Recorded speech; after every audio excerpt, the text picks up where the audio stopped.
अब्रेज़ भाई, आजकल ख़ास तौर पे रमज़ान अल मुबारक के महीने में हम देखते हैं कि गदागर जो हैं, बेगर्स माफिया, वो नज़र आ जाते हैं और पूरी पूरी बसें भर भर के आते हैं दूसरी जगहों से। इनके ऊपर पुलिस कोई एक्शन ले सकती है और क्या लेती है? हाँ जी, बिल्कुल। इसके लिए जो है 1958 में एक कानून था, ये उस वक्त से चलता हुआ आ रहा है और उसमें इसकी सज़ा भी है और ग़ालिबन अभी if my memory serves me right तो शायद 3 साल की सज़ा है और कुछ जुर्माना भी है। अच्छा। ना सिर्फ ये कि जब मैं I used to serve as SP Clifton as well, क्योंकि आपको पता है वहाँ पे ज़्यादा ज़्यादा इशू दिखते होता हैं। है और सिग्नल्स पे 3 तलवार से लेकर आप शुरू करें एंड ऑल।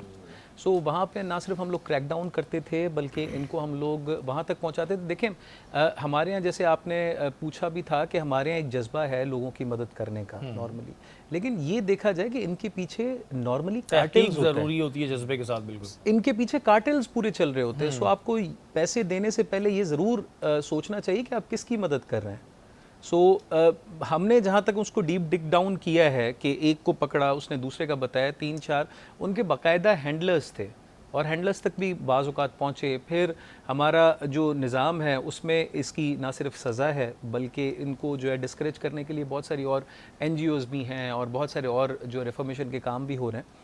लेकिन आपको पता है कि जो हमारे यहाँ ओवरऑल अभी जो इकोनॉमिक सिस्टम है, इकोनॉमिक सिचुएशन है और बाकी जो सारे मामलात हैं, तो उसमें कुछ तो मांगने वाले समझ आती है, लेकिन ये जो प्रोफेशनल मांगने वाले प्रोफेशनल होते तो हैं और भरे फिर हुए उसके हैं। बाद फिर भरे हुए। ना जिन्होंने अब्रेज़ भाई टैक्स देना है, ना वो जी किसी घर में रह रहे हैं, वो रहने को तो झोपड़ी में दिख रहे हैं, लेकिन रोज़ के अच्छे खासे पैसे बना के चले जाते हैं। मैंने अभी एक स्टार्टअप का वो था, मैंने अभी मेरी नज़रों से गुजरा कल ही। I am not sure about the authenticity of it, लेकिन इस्लामाबाद में क्योंकि मैंने सर्व भी किया है तो वहाँ पे माना जाता है कि जो एक एवरेज बेगर है वो महीने के 50,000 तक अर्न करता है आराम से। और जो प्रोफेशनल है वो अप टू 2 लाख रुपीज़ करता है। इतनी तनख्वाह तो हमारी भी नहीं होती। हाँ, ये आप बिल्कुल सही कह रहे हैं। हमने एक प्रोग्राम टारगेट में किया था, तो मैंने अपने डायरेक्टर को बैगर बना के जब उतारा वहाँ पे, तो उसने कोई रमज़ान उल मुबारक का महीना था, तो उसने कोई 2-2.5 घंटे में 1500 से 2000 रुपये कमा लिए थे।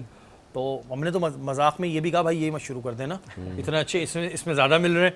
लेकिन ये चीज़ एक बहुत ज़्यादा फैल रही है और इस पर पुलिस बिल्कुल एक्शन भी देती है। लेकिन वो अब्रेज़ भाई ने बात सही कही कि जज्बा आपके अंदर है, बहुत अच्छी बात है, जज्बा होना चाहिए, लेकिन उसमें तहकीक बहुत ज़रूरी है। ये नहीं कि रोड पे चलते हुए आपने किसी को भी ज़कात के नाम पे दे दिया, वो फिर वो हमने पहले भी कई दफ़ा डिस्कस किया है कि वो फिर गलत होता है कि आपने तहकीक ही नहीं करी, आपने ऐसे ही पकड़ा दिया, तो ये गलत है। तारिक भाई, अगर हम मार्शल आर्ट्स की बात करें तो इसमें हमने सुना है, देखा भी, ज़ाहिर हमने तो सीखा नहीं, कि डिसिप्लिन बहुत इंपॉर्टेंट चीज़ होता है। सबसे पहले आप लोग डिसिप्लिन की वो देते हैं, तो किस तरह डिसिप्लिन की आदत डाली जाती है? क्योंकि आपके पास ज़ाहिर है जो भी ट्रेन होने आ रहा है वो 2 घंटे, 1 घंटे या 3 घंटे की क्लास होगी मैक्सिमम, तो ऐसा आप लोग क्या घोल के पिलाते हैं कि फिर वो डिसिप्लिन उनके अंदर लाइफ टाइम ही रहता है? जी, इसमें ये होता है कि उसका एक सिलेबस ही होता है हमारा। सिलेबस में जो बेल्ट कैटेगरीज़ हमारी बनी होती हैं, उसमें हर बेल्ट कैटेगरी के अंदर स्पेशली डिसिप्लिन को के मार्क्स ज़्यादा होते हैं।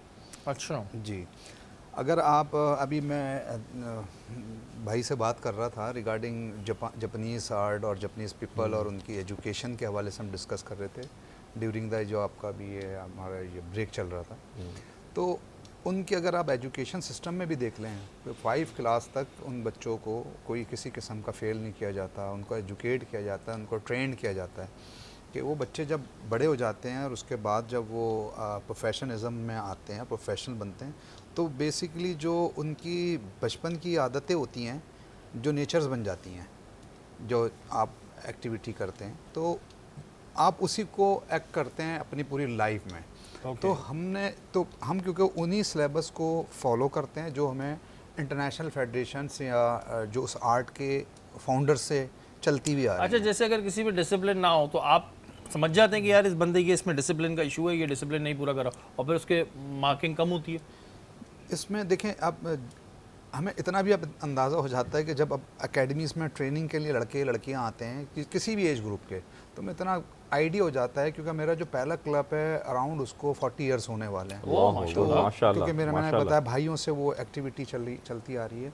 तो उसमें ये अगर आप उसमें हम पूरे ईयर के मिनिमम भी 1000s का बैच भी लगा लेना पूरे साल के, तो आप समझ लें कि अराउंड कोई 35 to 40,000 जो है वो बच्चे जो हैं वो एक निकल चुके, जिनके हमने ट्रेन किए, जिनकी प्रोडक्शन की, जिनको देखा कि कई दफ़ा एक्सपीरियंस के बाद ये देखा कि यार हमारा जो प्रोडिक्शन करी थी किसी के बारे में कि जी फलां ऐसा होगा 5 साल बाद, वो ऐसा है या नहीं, तो वो एक्सपीरियंस कर करके फिर अब इतना हो गया कि जब एक आइडिया हो जाता है कि यार ये घर से ही तरबियत है या नहीं है, और Okay, उसके great. कहाँ पर वीकनेसेस हैं, उसके ऊपर हम खाली मार्शल आर्ट इसका नाम नहीं है कि अगर आप लोग ये समझते हैं कि हाँ वो और ये सारी चीज़ें, ये ज़्यादातर लोग यही हाँ समझते हैं। बेसिकली हमारे कॉन्सेप्ट ही नहीं है ना अवेयरनेस है इसके बारे में कि फिल्मों में दिखाते हैं, एक्शन मूवी देख ली, ये देख ली, लेकिन बस। इसके पीछे एक फिलॉसफी है, मार्शल आर्ट साइंस, ये एक फिलॉसफी है Definitely, जिसको definitely लेके वो it's a चल रहे science. होते हैं। अगर आप पूरी दुनिया के टॉप स्कूल्स ले लें, पूरी दुनिया में जो भी आप 5 या 10 टॉप ले लें, आप रिसर्च कर लें, आप तो एक बटन पे रिसर्च है। इसी तरह यूनिवर्सिटी से कॉलेज ले लें, कंपलसरी है मार्शल आर्ट, लाजमी करना है बच्चे ने, उसके मार्क्स हैं उसके एग्जाम्स में। तो यानी कि हम ये कह लें कि तारिक भाई आप बंदा देख के बता देते हैं, बच्चा खास तौर पे, कि इसमें डिसिप्लिन है कि नहीं है। एब्सोल्युटली, वो हमारे साथ सामने बस आता फिर है, मैं बिल्कुल ये शो खत्म होने के बाद अपना जो मेरा बेटा है ना उसको लाऊंगा, तो बताइएगा कि उसमें कितना है, क्योंकि हमें तो बड़ा लगता है कि नहीं है, लेकिन आप देख के बताएंगे और कि उसकी आगे क्या गारंटी है कि एक साल के लिए उस बच्चे को किसी मार्शल आर्ट के एक अच्छे इंस्टीट्यूशन में डाल दें, और एक साल के बाद उस बच्चे की एक्टिवनेस देख लें, उसकी डाइट देख लें, उसका डिसिप्लिन देख लें, बहुत अच्छा होगा। माशाल्लाह। इंशाल्लाह भाई हम कराएंगे, बिल्कुल करवाना चाहिए बस, लेकिन ज़रा सा हौलात रख के भी, क्योंकि भाई बच्चे जब सीख जाते हैं ना तो फिर घर के अंदर ही बहुत सी चीज़ें तोड़ रहे होते हैं